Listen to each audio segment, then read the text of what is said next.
खबर के सह प्रायोजक है paradise collection and shoot store, railway station road, Lalitpur.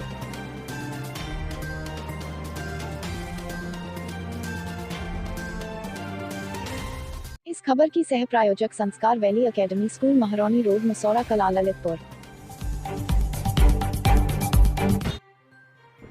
नमस्कार, ललितपुर लाइव टीवी में आप सभी का एक बार फिर से बहुत बहुत स्वागत है। मैं हूं आपके साथ शिवानी शर्मा। आइए नजर डालते हैं ललितपुर की आज की कुछ फटाफट की प्रमुख खबरों पर। तब तक बने रहिए ललितपुर लाइव टीवी के साथ। ललितपुर जिले में आज अग्निशमन विभाग में पुलिस अधीक्षक प्रमोद कुमार के अथक प्रयासों से प्राप्त फायर टेंडर का जिलाधिकारी अद्रावी दिनेश कुमार, पुलिस अधीक्षक प्रमोद कुमार व अपर पुलिस अधीक्षक गिरिजेश कुमार, सीओ सदर इमरान अहमद, अग्निशमन प्रभारी तथा कोतवाली प्रभारी निरीक्षक संजय कुमार शुक्ला की उपस्थिति में फायर सर्विस की गाड़ी को हरी झंडी दिखाकर रवाना किया गया तथा क्षेत्र में आग बुझाने एवं सैनिटाइजेशन कार्यों के लिए जिले की जनता को समर्पित किया गया, जिससे यहां पर क्षेत्र के लोगों को इन सुविधाओं का लाभ मिल सके। ललितपुर लाइव टीवी के लिए पंकज रेगवार के साथ महेंद्र सिंह बुंदेला की रिपोर्ट। फायर डिपार्टमेंट के द्वारा यहाँ ललितपुर में आज नया गाड़ी मिला। ये बहुत मॉडर्न वाला गाड़ी है। ललितपुर में आज एक और उसका पूरा जनपद का केवल अस्थायी रूप में एक और फायर स्टेशन है कोतवाली में। ये अस्थायी रूप वाला फायर स्टेशन का अभी प्रोजेक्ट का परमानेंट करने के लिए पक्का उसका स्वीकृत मिला। साथ ही जनपद में 3 जगह पे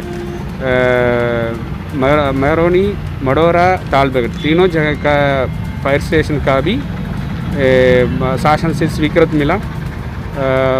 इसी के बारे में एसपी साहब टेक्निकल डिटेल बता रहे हैं। जो मॉडर्न है तो हमारे जो जनपद एक, चूँकि इसका एरिया बहुत बड़ा है और यहाँ पे फायर स्टेशन एक ही था, वो भी मॉडर्न, उसको भी अस्थायी था, इसको भी स्थायी बनाने के लिए शासन से स्वीकृति मिल चुकी है। साथ ही साथ जनपद की जो भौगोलिक स्थिति को देखते हुए 3, जैसा डीएम सर ने बताया है, 3 हमारे यहाँ पे ज़मीन मिल गई है, उसको भी हम पैरवी करके जल्द से जल्द उसको भी बनवाने के लिए कार्यरत हैं।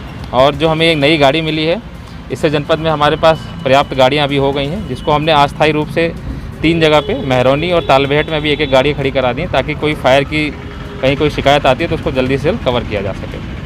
देखिए, जनपद ललितपुर एक बहुत बड़ा क्षेत्र है जनपद का, और इसमें जो 5 तहसीलें हैं, 5 में से सिर्फ एक तहसील शहर ललितपुर में ही फायर स्टेशन की स्थापना हुई है, जिसके कारण जो है यहाँ आग बुझाने में बड़ी दिक्कत आती है। हमारे पुलिस अधीक्षक महोदय श्री प्रमोद कुमार साहब के पर्सनल इंटरेस्ट से जो है शासन द्वारा एक गाड़ी प्राप्त की गई है, और डीएम महोदय ललितपुर श्री अन्ना जी दिवेश कुमार जी द्वारा मडावरा, महरौनी, पाली और तालबेहट में ज़मीन उपलब्ध करा दी गई है, जिन ज़मीनों पर फायर स्टेशन की जल्दी स्थापना करी जाएगी। अस्थायी रूप में महरौनी और जनपद तहसील तालबेहट में एक फायर की गाड़ी उपलब्ध करा दी जा रही है, जिससे जनता को जल्दी आग बुझाने में, जनता जो क्षेत्र में आग लगेगी उसकी जल्दी आग बुझाने में सहायता मिलेगी, और हम लोग कुछ ना कुछ जो है ज़्यादा से ज़्यादा क्षति को बचा पाएंगे, माल की भी और जान की भी। इसके साथ ही साथ जैसा कोविड का दौर चल रहा है इस समय, इस कोविड के दौरान में फायर सर्विस जो है सैनिटाइजेशन का कार्य भी करती है।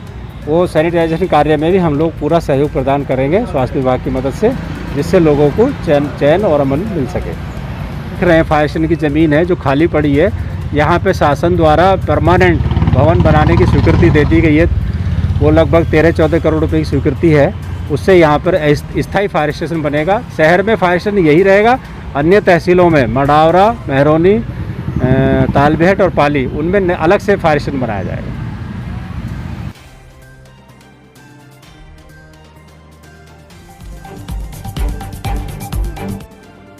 ललितपुर पुलिस अधीक्षक प्रमोद कुमार ने आज शहर कोतवाली पुलिस बल के साथ शहर के प्रमुख बाजारों में और प्रमुख चौराहों पर वीकेंड लॉकडाउन का पालन नहीं करने पर लोगों को सिखाया। सभी दुकानदार दुकानों के शटर गिराकर भागते नजर आए, जिसको लेकर कुछ देर के लिए अफरा-तफरी सी मच गई। पुलिस अधीक्षक का कहना है कि वीकेंड लॉकडाउन का पालन नहीं करने वाले दुकानदारों पर सख्त कार्रवाई की जाएगी और जुर्माना ठोका जाएगा। उन्होंने सभी से अपील की कि इस महामारी के दौर में वीकेंड लॉकडाउन का सही ढंग से पालन करें, जिससे खुद भी सुरक्षित रहें और दूसरों को सुरक्षा प्रदान करें एवं शासन की गाइडलाइन का पालन करें, और प्रशासन द्वारा जारी गाइडलाइन के तहत ही निर्धारित समय पर ही जरूरी आवश्यक वस्तुओं की आपूर्ति हेतु प्रमुख दुकानों का संचालन करें, जिससे कि इस महामारी की चैन को तोड़ा जा सके। इसी में सबकी भलाई है।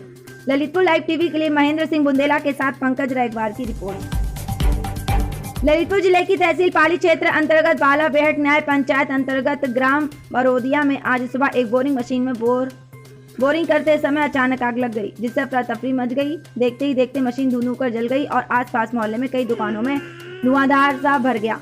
एक मकान भी चटक गया। बताया गया है कि ग्राम बरोदिया के चमरोला मोहल्ले में एक बोरिंग मशीन घर के बाहर बोरिंग कर रही थी।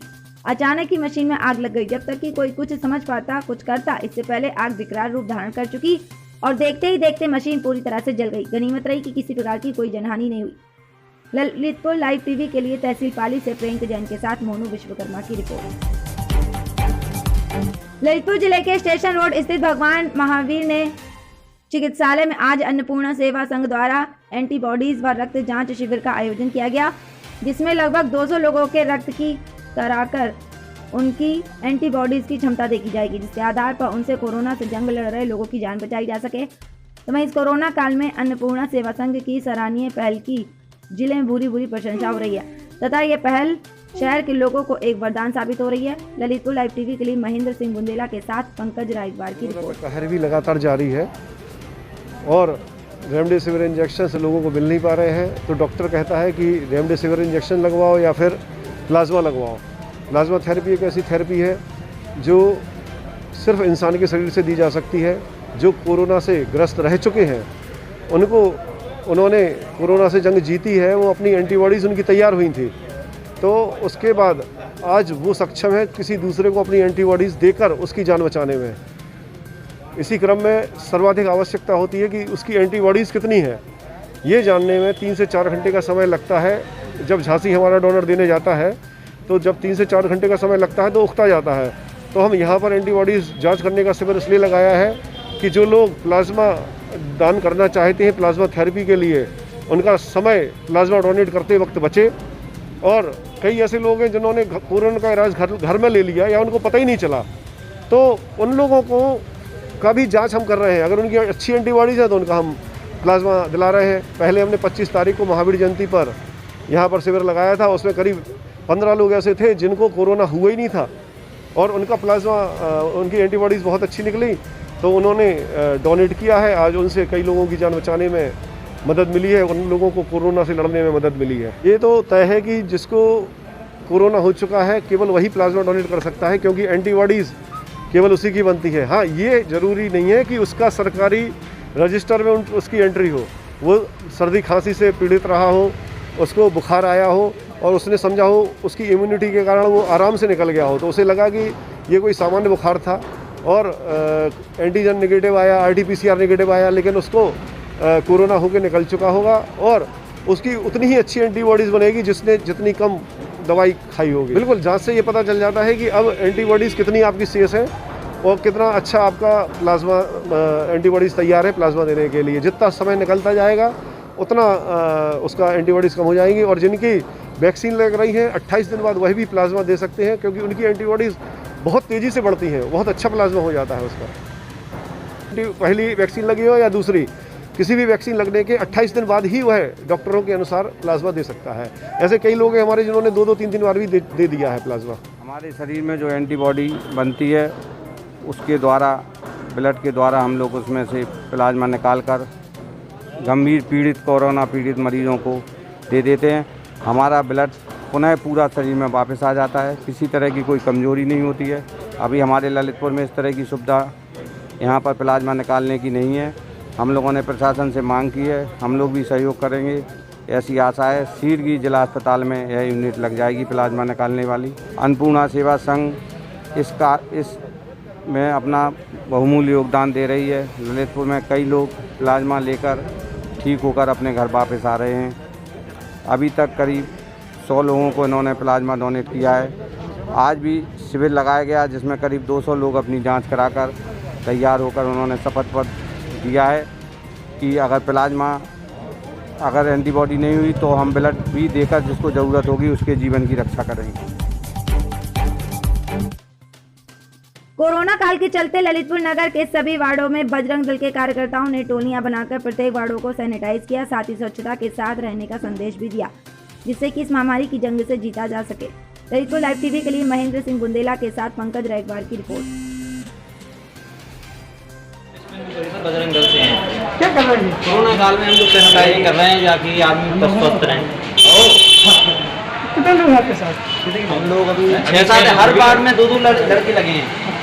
कितने सर ये वार्ड में काम कर रहे हैं? 26 वार्ड में 2-2 लड़के लगे हैं। तो हम लोग अभी 6 हैं वहाँ पर लगे हैं सब। तो यह थी आज ललितपुर की कुछ फटाफट की प्रमुख खबरें। इस तरह की खबरें देखने के लिए हमारे ललितपुर लाइव टीवी चैनल को सब्सक्राइब, लाइक एंड शेयर करें ताकि ललितपुर की हर छोटी बड़ी खबर हम आपको समय समय पर जल्द से जल्द पहुंचा सके। नमस्कार, धन्यवाद। Subscribe now and press the bell icon. Never miss an update.